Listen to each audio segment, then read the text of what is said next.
welcome to the topic. We're going to talk about IoT, and this is sort of talking about IoT growth and opportunities going forward. Away from roaming into kind of new opportunities. We had a great panel discussion earlier on with a couple of you, so good to build on that. So I'm very pleased to have some very old friends with me who I've worked with for many years, being Danny and Kush, but some new friends made here.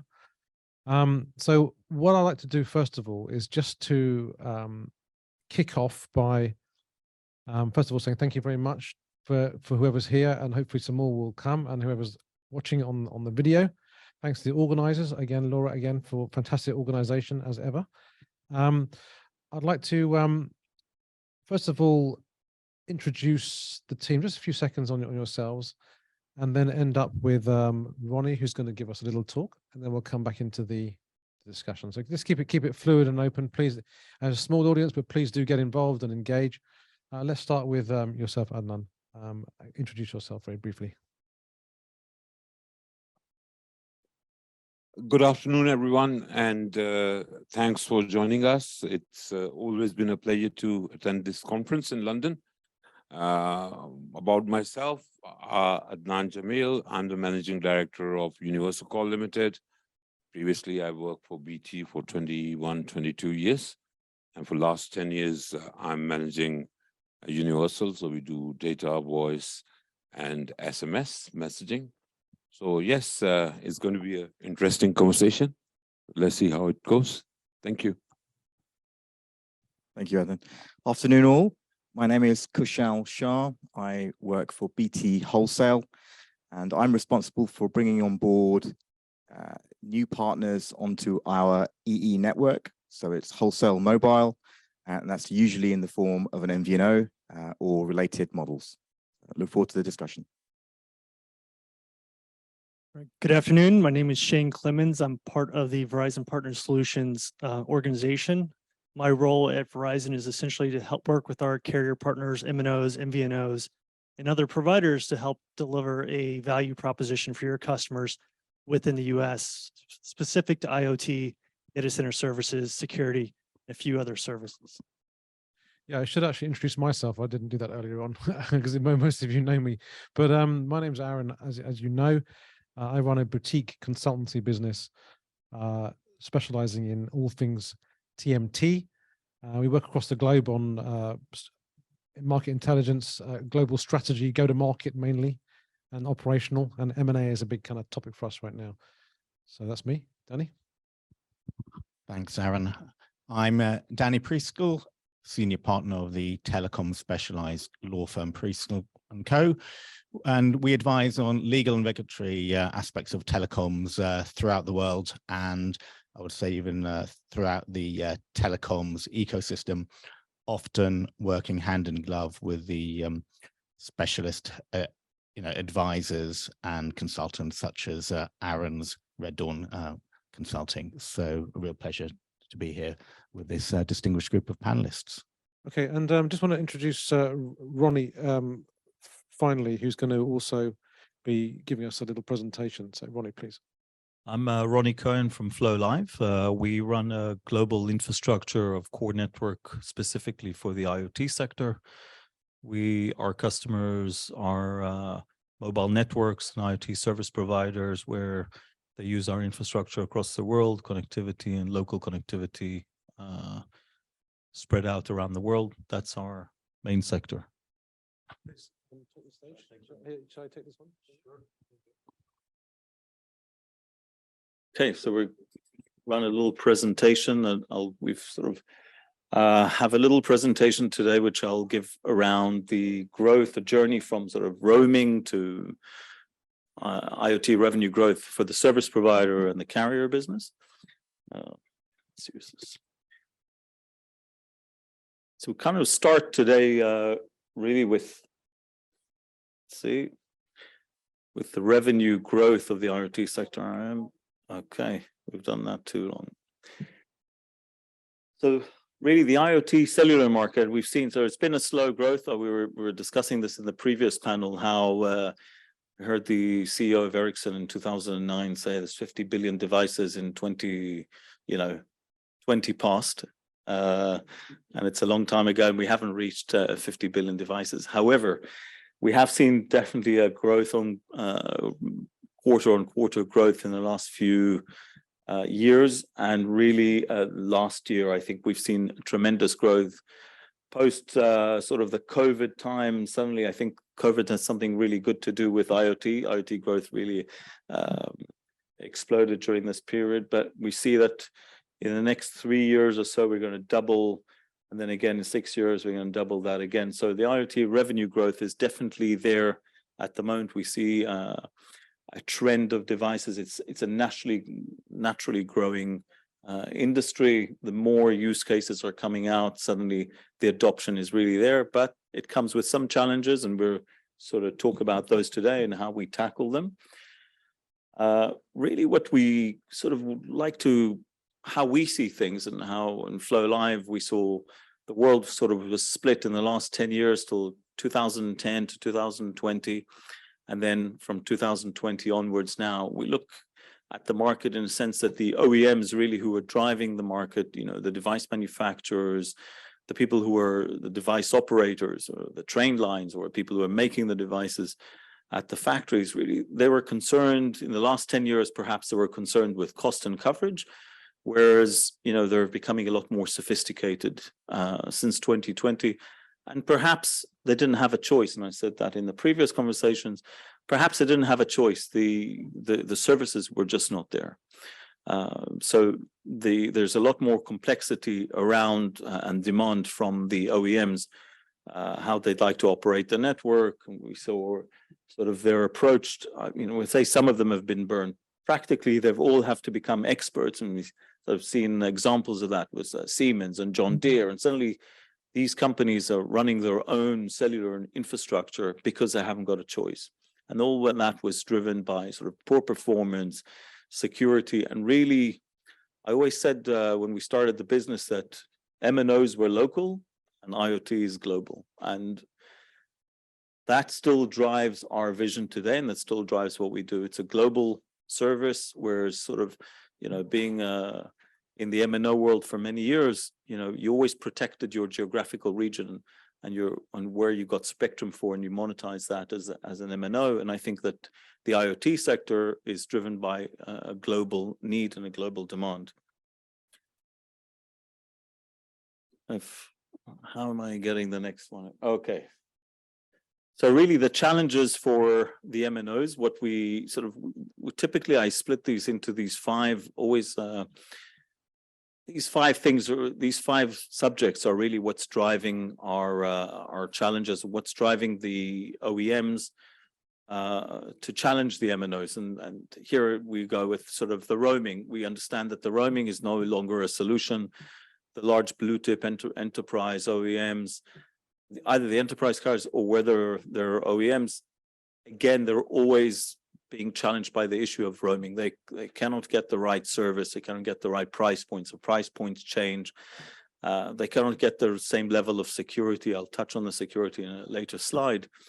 And again, most of the MNO business was driven by a consumer focus, whereas the IoT is really a device focus, and it's completely different. It's 24 hours, it's 24/7. It doesn't end at sort of 8 to 5. And sort of the MNO focus was really on the handset consumers, which really more of an ARPU, high ARPU customers, etc. Devices typically need a lot of transparency. You know, they need to know where they are. They need to have sort of self-awareness in the world of AI today. The device needs to have awareness of its situation, of its status, of it needs to alert. Typically, also the devices were much not as strong in their sort of computing power as an iPhone or the latest Samsung, etc. So devices really need a lot of network tools in order to know their awareness. And typically the network access was pretty much blocked from a carrier for a device to know a lot of awareness, and the service and support, which I sort of touched on the 9 to 5 concept.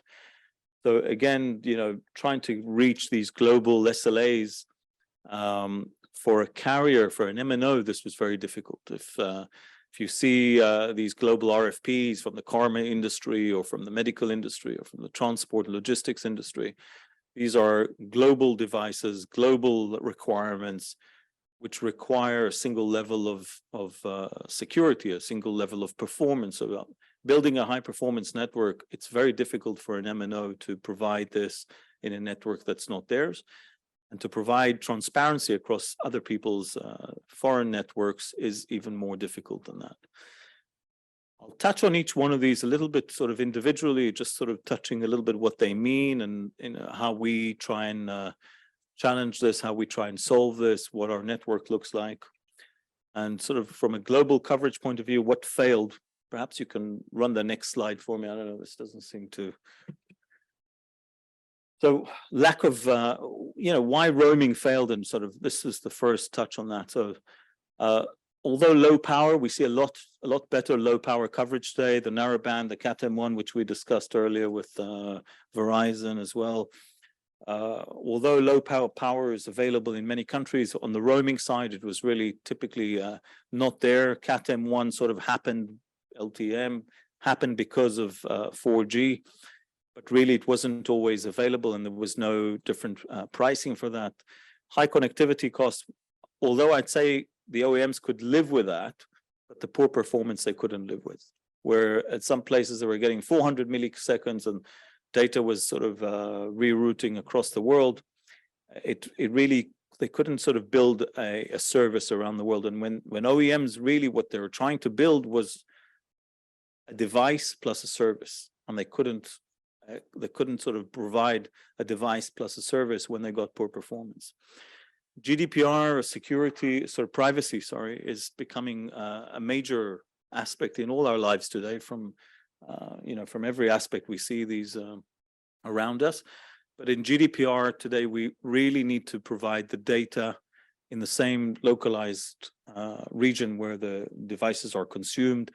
And in most situations now with large OEMs who are going out with these large RFQs, we really don't see a scenario where we understand what needs to happen. And so we've all become a little bit of an expert, and we all suddenly have GDPR experts in our teams. And I think that's definitely something that the MNOs could not assist with. So these are the things that we're failing with. Permanent roaming, well, it's all a subject we all understand. The permanent roaming, all have issues with that, where the MNOs are constantly trying to figure out the permanent roaming between them. But I would say that perhaps even if it was solvable with good agreements, the security enforcement was just not there. So if we try to have one security policy across multiple MNOs, if one MNO was trying to sell a service across multiple MNOs on roaming, we really got challenged by the security issue. And trying to get this policy across was just pretty much impossible across the world. And then on the next subject, really sort of technology and infrastructure, not flexible. Well, typically sort of the MNO business, and again, this isn't sort of a dig at the MNOs, on the contrary, it's just where the evolution was, how the market sort of, and where the MNOs came from was the consumer business. So this sort of cumbersome processes, long time to market, sort of missed out. Some of the MNOs missed out on the larger OEM opportunities, caused these OEMs to try and figure out things for themselves. And we've seen a lot of these OEM become really telecom experts and mobile experts and trying to figure out their own infrastructure. I think if I have to touch on one subject on this, it's sort of multiple platforms. MNOs with multiple platforms trying to get between BSS and core network and packet gateways, which are distributed, really made it a lot more cumbersome, a lot more really not that profitable, because there's multiple vendors and multiple costs along the way. On the third subject, consumers don't need direct access to the platform. So into the infrastructure itself, when you look at a device, as I was saying, needs to understand, has a lot more awareness, and the OEMs demand seamless real-time access to the network, whereas handset consumers don't really care. As long as it works, it works. And what we see that consumers require you know, devices definitely require that real-time access. Devices need to know where they are. They need to know how to pick themselves up because there's nobody there to look at a screen or restart the device, etc. And then the service and support, I was kind of talking about that 9 to 5. So again, service and support is a big thing for device OEMs. Devices across the world where, you know, lack of real-time awareness, M&O incidents response are often slow, not because they're slow, it's because their counterparts are different M&Os which they need to deal with. Hence, we found this a big pain point for our OEM customers. And I think this is sort of the main slide I was trying to get to, is what is the monetization? How is the IoT business? Is it profitable? Why was it not profitable to now? So we've seen a lot of the service providers dropping prices to very low rates in order to compete in the market. This has sort of affected a lot of our M&O partners. And again, we provide platforms to the M&Os, but we've seen what's driving them for change is a lot of service providers who are dropping these prices and try to compete. And it's very difficult for the MNOs to compete on a global scale with them. And hence, many of them have been partnering with service providers. And then the legacy systems, which were built for multiple systems, multiple platforms between the OSS and BSS platforms, really made it difficult for the MNOs to compete. We say that the game is not over.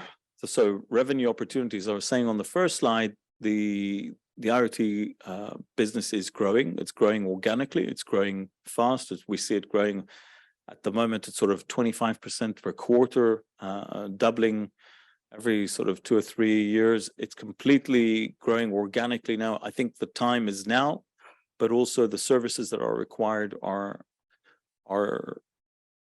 completely different than what we've been used to supplying cost and coverage. The EUICC, so the EUICC, you know, gaining consumer momentum on this. So we talked about in the earlier panel about, we mentioned the iPhone 14 being with EUICC, sort of an eSIM only. That's driving EUICC consumer across the world. That's also having a massive effect on the IoT sector. Suddenly, all the MNOs are offering EUICC platforms for the consumer, but it's also driving a lot of the EUICC towards the IoT sector, and we see that definitely a big move towards that. If anybody has any questions, by the way, it's sort of an open discussion, not anything up until now, or would you like to? Well, thank you very much for the. I have. Go ahead. You still got. I have 1 or 2 slides, but we can try and get onto the panel as soon as possible. But does anyone have any quick questions before we wrap up the presentation here? No. I'll touch with sort of maybe the journey towards a profitable IoT business, which really I was sort of discussing all the issues, but perhaps we can discuss where really we are seeing the profitable side of the business.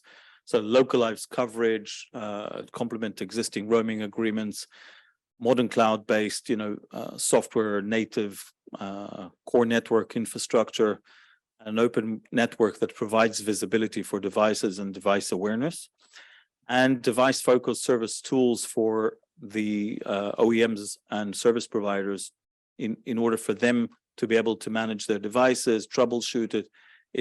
We believe that that's one of the key factors. And it's sort of holistic platforms that meet this demanding SLA, again, for the car industry, the medical industry, transport and logistics. We see those are large global players that need a single sort of platform. Okay, well, thank you very much. Thank you very much. Thank you. Okay, great. So that's a really useful starting point for our panel. So what I'd like to do is just pick up actually on a couple of the themes that you raised in your talk, Ronnie. So there were 2 kind of main points that I felt kind of I'd like to springboard off. One of them, which was on your first slide, was around volume growth. So starting with that, and then secondly, I want to challenge something you raised, you mentioned, which was about how it's not profitable for certain MNOs and see how we can improve that. I think the best place to start really is Kush, because I think you would have a good perspective, having dealt with lots of different your clients, I guess, about opportunities. So what's driving the volume and what opportunities in the market do you see? Thanks, Aaron. So I work for BT Wholesale, as I mentioned earlier, and we're providing connectivity wholesale to a range of service providers and MVNOs, actually. So sort of put that into a general category. And what we're seeing is our customers looking at IoT from, I guess, 3 specific lenses. One is the value chain. So if you think about the components of the value chain, you've got connectivity, you've got applications, and you've got hardware. So I think Analysis Mason and other analysts have indicated that by 2030, 60% of the value chain will be in apps, 10% in connectivity, and hardware roughly about 20%, 30%, sorry.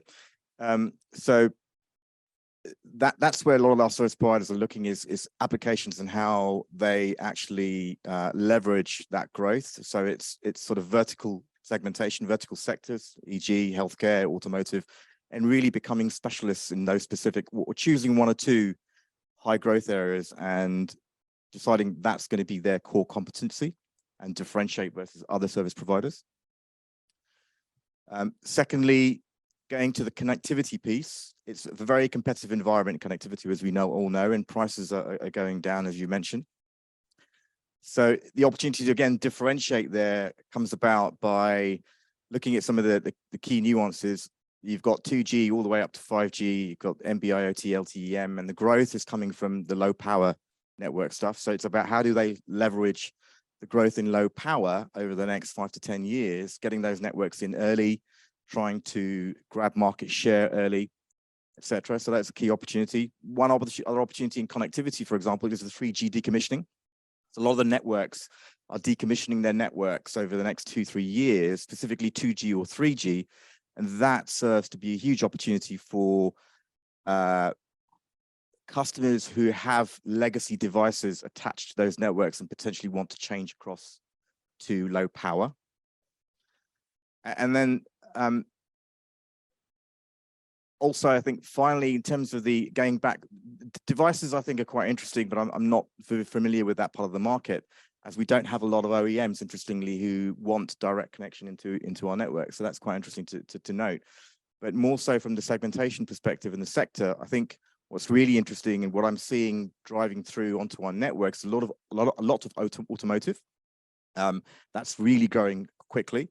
And our service providers and aggregators are working very hard to get the likes of BMW and Land Rover, et cetera, to grow their base significantly. And that seems to be working very well. The other one is healthcare, fascinating area. You know, all of us, I think, at some point are going to be walking around with some sort of device in us at some point. So, you know, it's going to be, we're all going to be connected some way or shape or form to a doctor who can certainly myself identify whether I'm going to keel over tomorrow or not.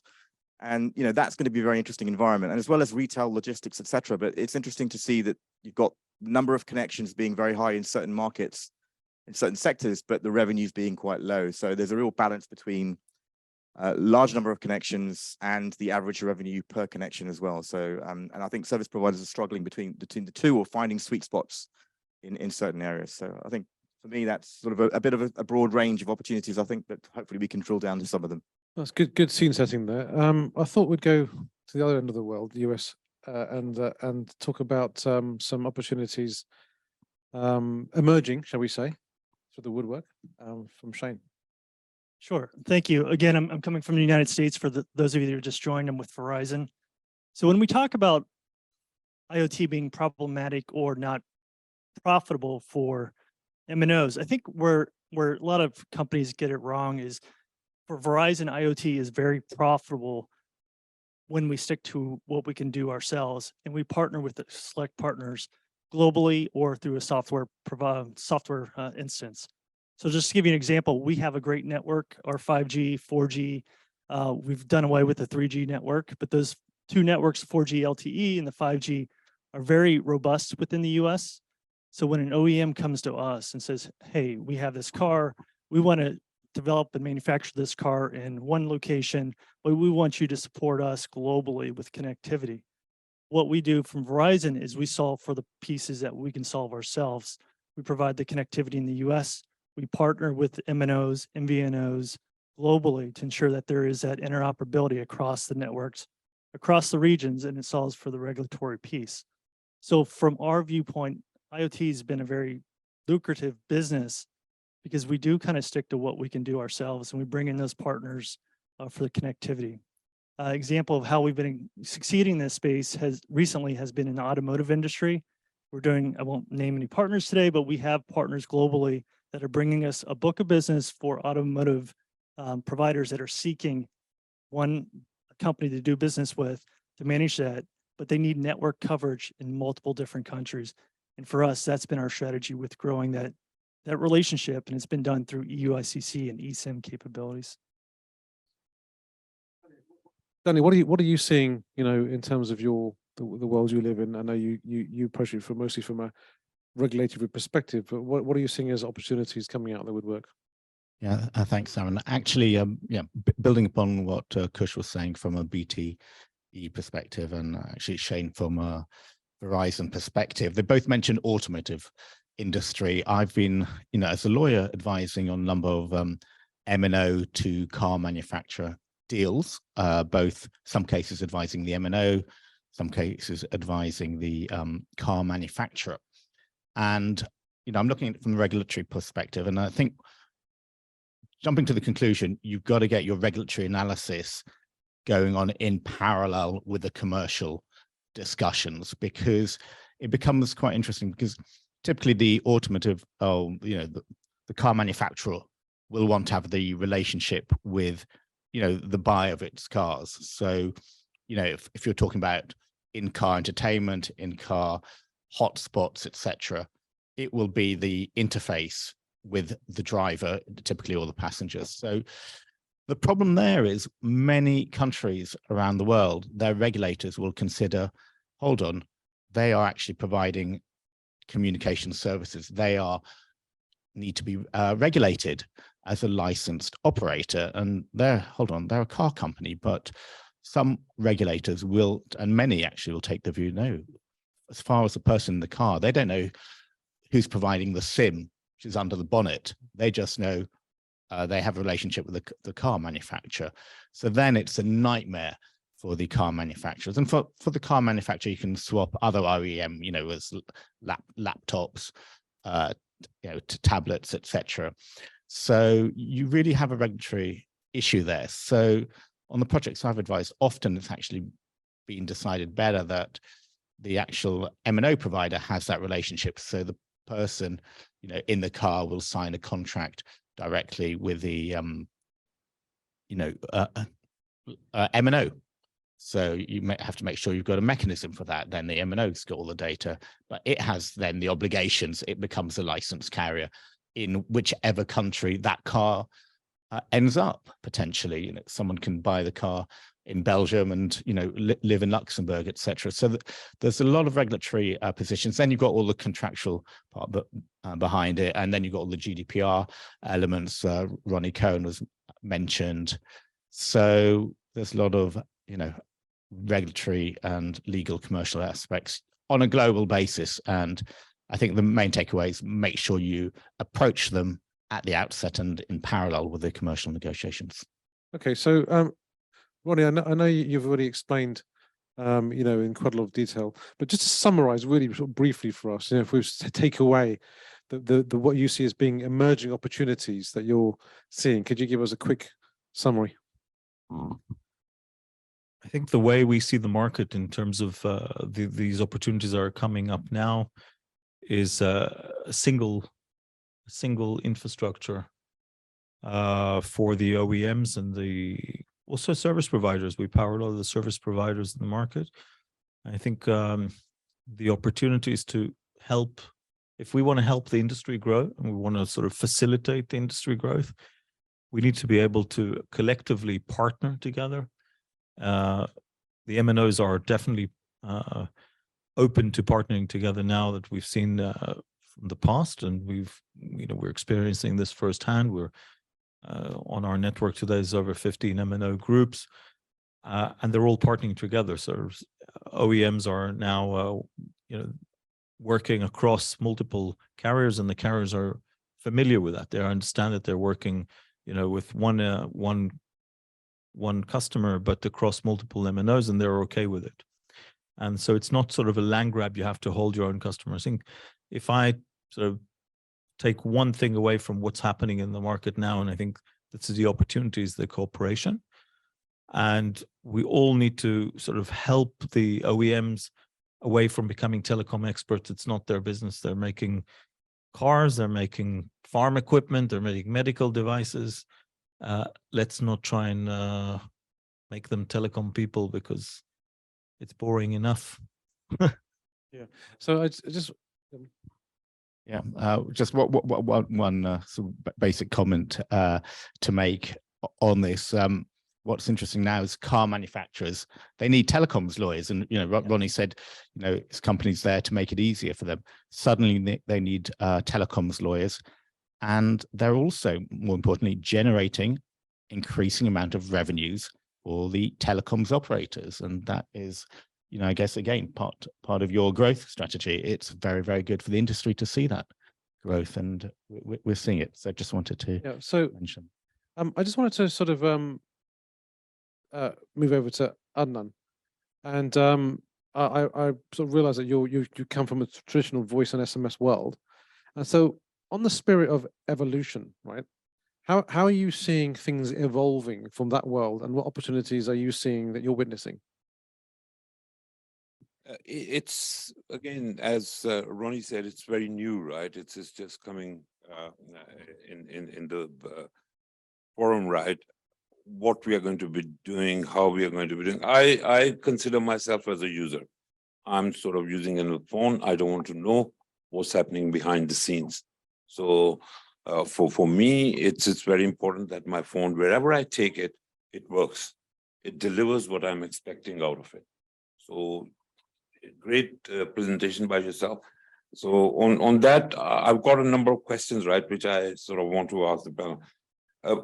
Infrastructure, how it's going to be sort of matching IoT, what we've got, like a mobile operator or a data operator or a voice VoIP operator, how it's going to meet with IoT, what we've got currently? Today we run over 30 core network infrastructures around the world in specific regions. Physical core network infrastructure with more packet gateways as needed. Also, if we are expanding the world of mobile private network as well, so we've done some electricity companies, utilities, hospitals.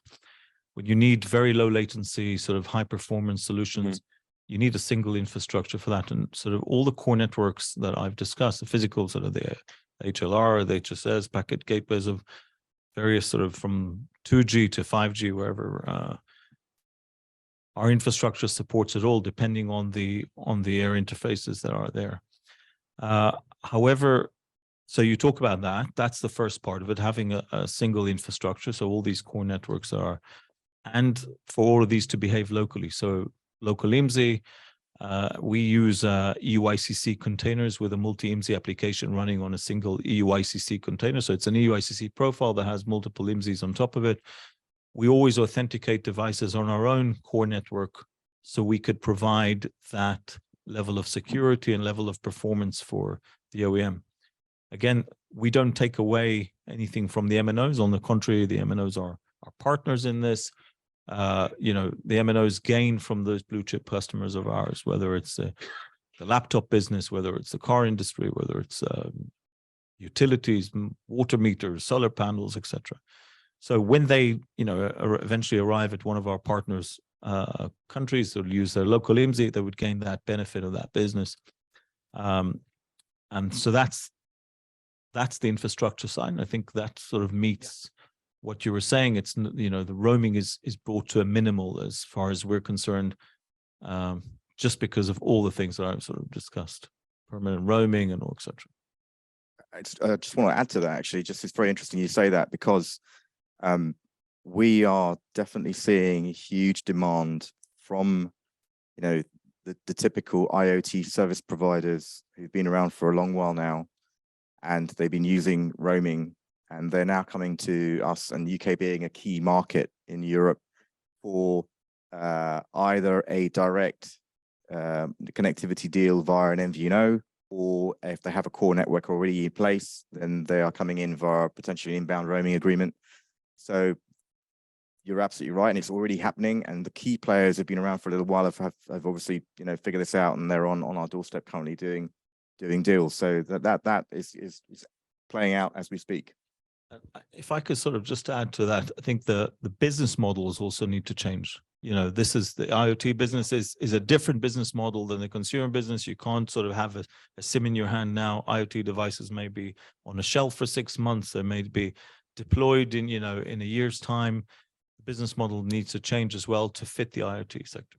So I think just to add to that point about the whole infrastructure piece, I think if we look at the players in the value chain in isolation, and they think of themselves as, I'm doing this piece, I think we're into a bit of a mess. And I think that's where you come in, because you look at it from a holistic perspective.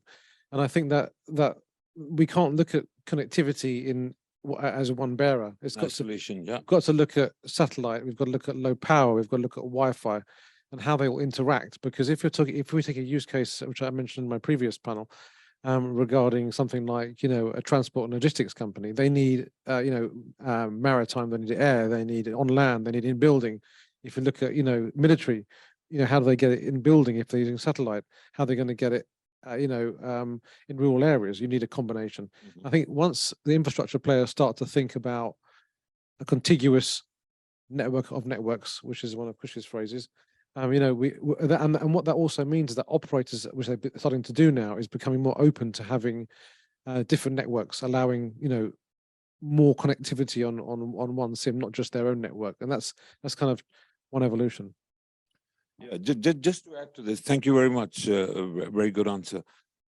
Main concern for companies like myself is the funding.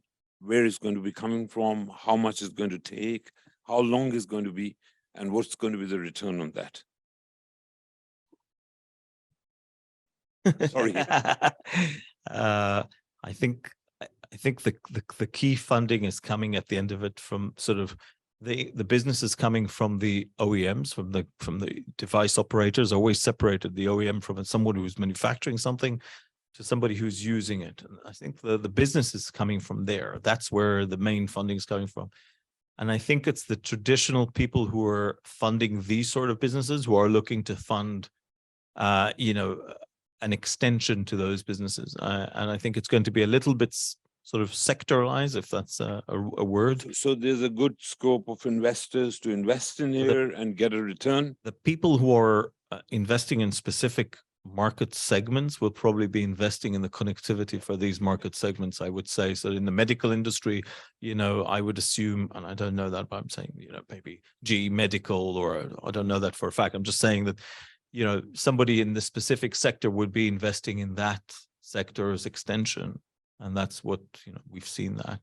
Just to sort of, you know, to add to what you were saying about the satellite, is that we are, on our side, we see a satellite provider, especially on the narrowband IoT release 17 now of 3GPP, allowing narrowband on satellite. We've announced, we see satellite providers on narrowband IoT over satellite as another network carrier.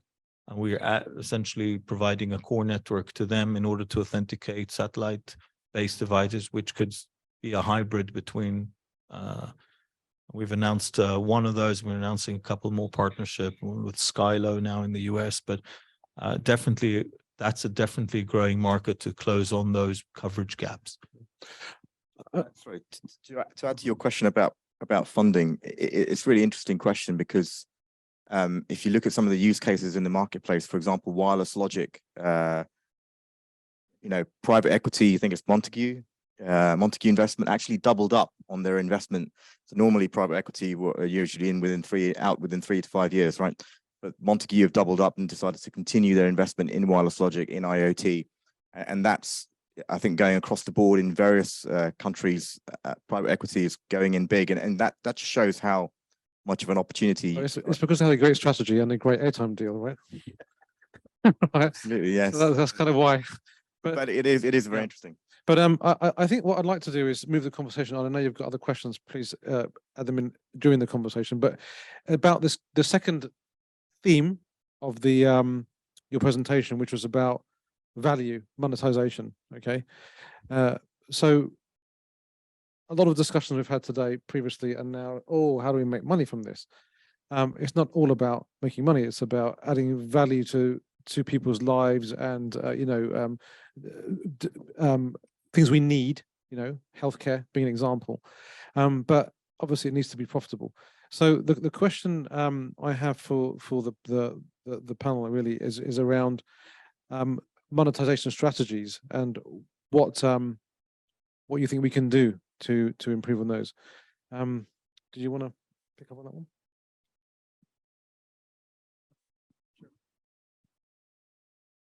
Sure. So I'm just trying to, could you repeat the question? So monetization, some ideas about how we monetize IoT. Sure. So from us, monetization of IoT has been pretty simple in the fact that it is, the costs typically are incurred from our network design. So we have our 4G in place. We have the CAT-M NB IoT capabilities running on top of the 4G LTE network.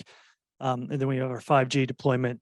So our first priority for recovering those costs have been the consumer focus and the business focus and the traditional handset.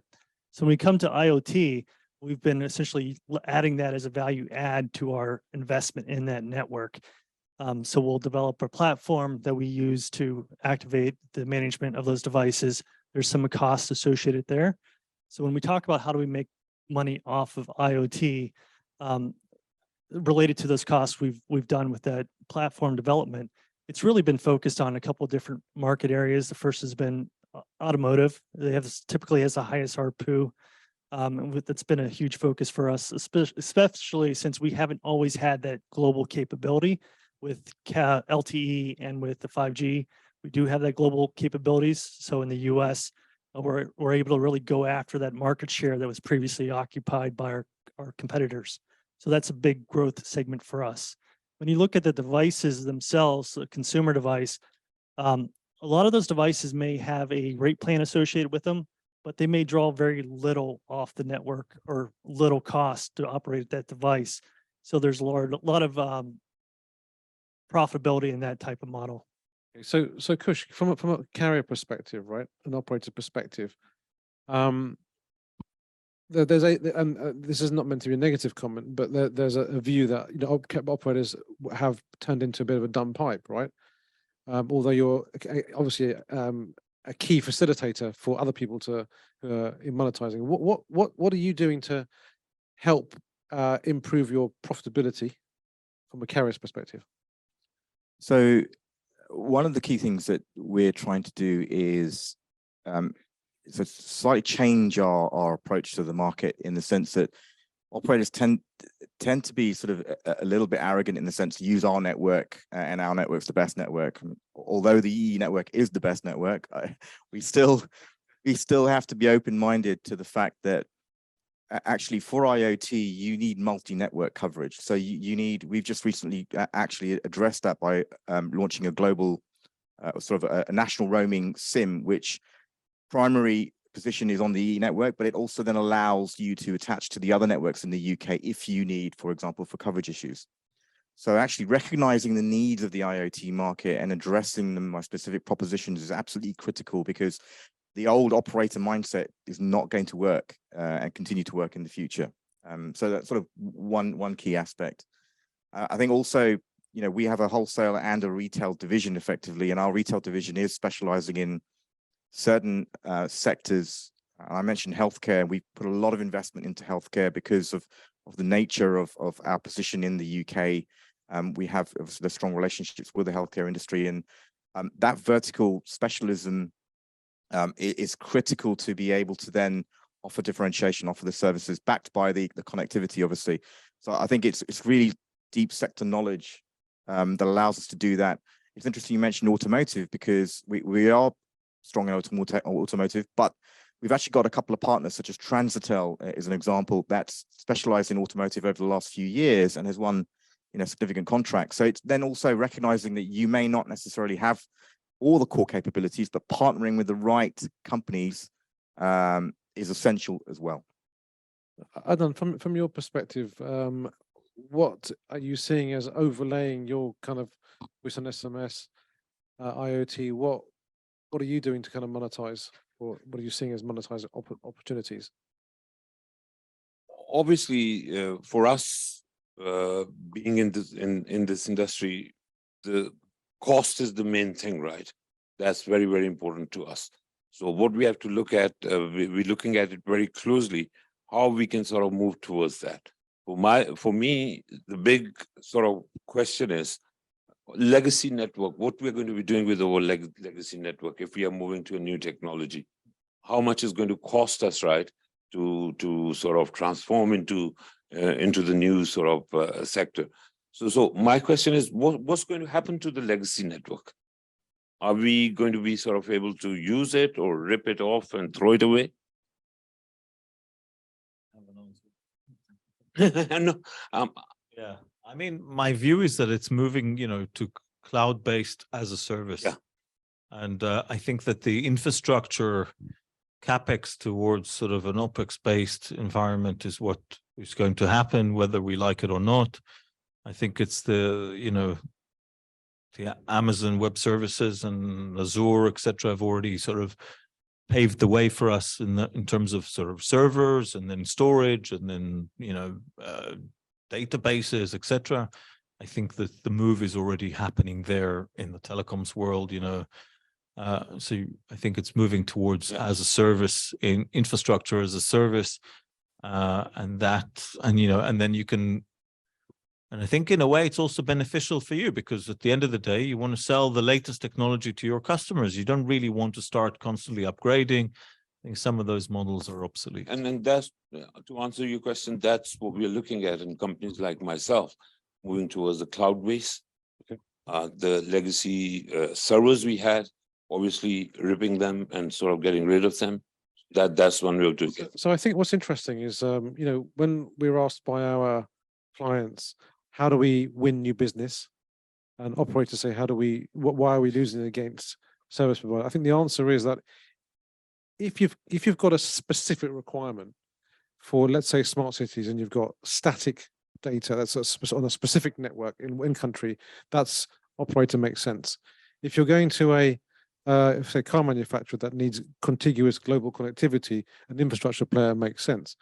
If you've got an OEM that needs device management and all that sort of stuff, a service provider makes sense. So I think there's a place for each of the players, but it's now just a land grab for whoever we can get. But customers need clarity, and this is what I feel is lacking in the industry for monetization, is the go-to-market, the visualization, the presentation, and the messaging of these three different players. You mentioned the three layers in the beginning, is a bit of a mess. No one really knows who to go to. Yes. The other thing that I am seeing is the emergence of propositions driven by quality of service. Right. So speed, for example, quality of service. So you have, in terms of bandwidth and usage, it's flat, but actually the quality of service is how they differentiate, the product, and that's coming through in the consumer market as well as in the business market. I'd give an example on that, by the way, of some customer of ours. Battery operated tracking devices, the difference between 300, 400 milliseconds towards sub 80 milliseconds is 4 months of battery life. If the device is planned to live for 6 months on the tracking, you have 400 milliseconds, you'll last for 2 months. And if you have sub sort of 80, it'll last you for 6 months. So just to give you an example, that's a real life, example of how we see what quality of service. And then somebody saying to you, actually, I'm a big global courier. I'd like a quality of service across the world because that's what happens to my devices. then we see that as a need and a requirement. Okay, I wanted just to move the conversation in just slightly different direction. And in terms of as we try to achieve those two things we've already spoken about, so more volume and more value.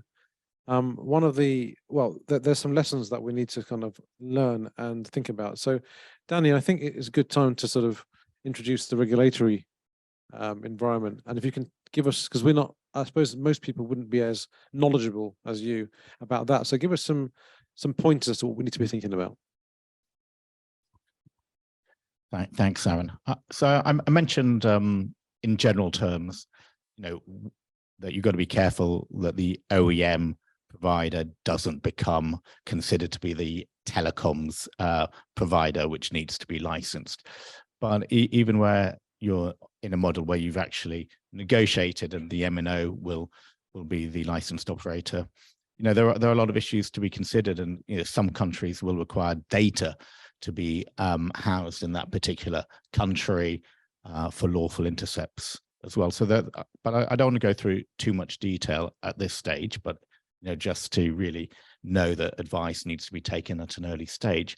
But I think one interesting development on the horizon is that the European Union, the Minister, the Commissioner for Internal Markets is Thierry Breton, ex-CEO of France Telecom, and he's just put on the table a consultation to effectively push driver, coach and horses through net neutrality regulation. He's very much taking the view that the MNOs should be entitled to charge effectively the Silicon Valley giants for the cost of their rollout of their networks. So if, as a result of that, we see a relaxation of net neutrality obligations, that gives the MNOs much more scope to provide differentiated services, and levels of service and quality, and really charge and slice the offerings. So if it goes that way, and something the MNOs should be keeping it and probably an eye on it, there'll be a huge range of opportunities to further monetize IoT, just because of the flexibility that the relaxation net neutrality regulations will bring, and that will hopefully help us see those increasing figures that we saw in Ronnie's chart before. So I think, well, on that point, Danny and I have been working on a major project in the Middle East, in Qatar specifically, and there's major sort of challenges of understanding the entire ecosystem. Infrastructure, connectivity, devices, service providers, data. How do we regulate that environment? And we concluded that there's one word that summarizes the thing we need to think about, and that is data. If we get that right, we look after the consumers, we look after enterprises, we look after how the devices are controlled and managed, we look after security, we look after data, consumer protection, artificial intelligence. Data is the thing. So we actually, that's the sort of we're moving our thinking towards managing data, actually, aren't we, Danny? Absolutely. And actually the European Union have got an act which will come into force, on the new Data Act, which will actually regulate the extent of ownership and use of the data generated by IoT devices, and who has effectively the copyright and rights in the data produced from the IoT devices. So that again is important to keep an eye out, and could be another revenue stream in the IoT marketplace. Before we sort of do a final sort of wrap up, I just wanted to ask the audience who've been sitting very patiently and quietly listening to us, do you have any questions for us? Please feel free to ask my esteemed panel any questions. Anyone got a question? Okay, there must be one question. Someone. Shanks. Are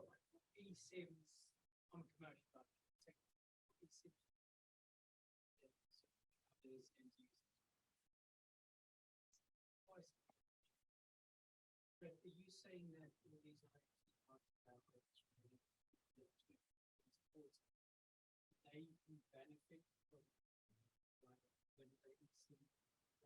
So these wholesalers out in the market who have bespoke eSIM packages that historically were for travelers can now be used by an IoT little hardware device thing. Is that right? So I'd like to answer that. Absolutely. So if you, in fact, I think eSIM, in terms of number of connections, has more of an impact in IoT than globally for consumers in handheld devices. Just in terms of, so if you think about every sensor, every device that's going to be out there in those numbers that Ronnie showed earlier around number of connections that we're going to have, each of those devices potentially has some form of eSIM in the future, will then allow service providers and operate for the owners of those devices and the sellers of that proposition to switch from a specific network to another network if they have to. So the idea now, up until now, has been that if you need to change network, you have to swap out the device, which is very costly because it may be in an obscure place, et cetera, et cetera. But once our society is basically, has eSIM pervasive, then they will be able to change those networks, adjust, et cetera, to allow them to be, moving on to one network to another. That's much more efficient than actually having to swap out SIMs or do anything else in regards to actual physical SIMs. It's the same flavor of